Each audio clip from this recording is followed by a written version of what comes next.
Hi guys, today I have a Whirlpool washer and electric dryer set, and we've got the washer set up right now running a load. Got the temperature set to cool. We're saying no to fabric softener, so when it comes time for the rinse cycle, it's not going to fill all the way up. It'll be about a half full load with a spray rinse.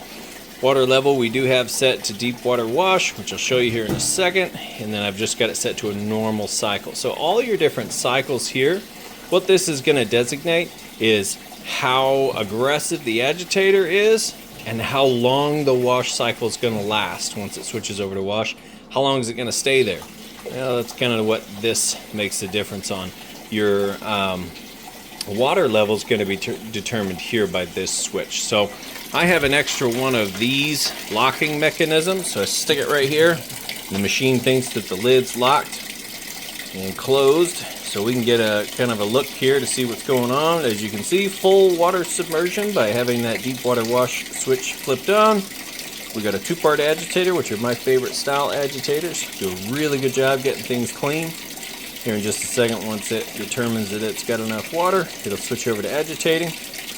And then once it's done agitating and during the wash cycle for a while, it will drain the water out, spin to extract the used up water.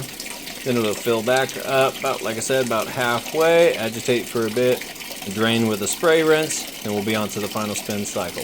Kind of cut through that, won't have a super long video, but you'll get to see everything on its working perfect, kind of as if you're standing here yourself checking it out. That way you know when you get it home, plug it in, you're going to be good to go. Then when the washer is all done, we'll come over to the dryer. I'll move the clothes over to the dryer and show you that it's working perfect.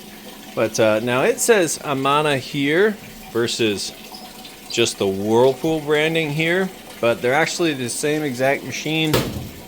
Both are made by Whirlpool. It just kind of depends on what big box store you get it from. That's kind of how you know. This is probably bought from Lowe's and this one was probably bought from Home Depot or vice versa. Kind of hard to tell anymore. But once that washer's full, we will come back and show you the agitation. Alright, so it's determined that it's got enough water. It went ahead and switched over to the wash.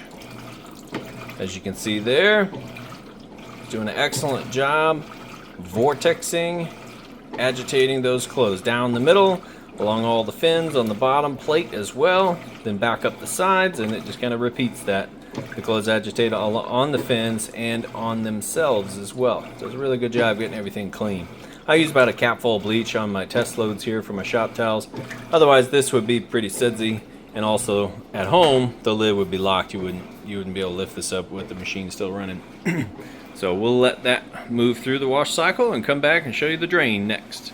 Okay, coming out of the wash cycle now. You can hear that drain running. Nice and fast there. Now once it's got the water drained out, it's going to spin to extract that water. Then it'll be moving into the rinse cycle next. Alright, we're coming into that final spin now for the washer. And once again, lid is typically locked. We just have an extra striker in there. As you can see, spinning nice and fast.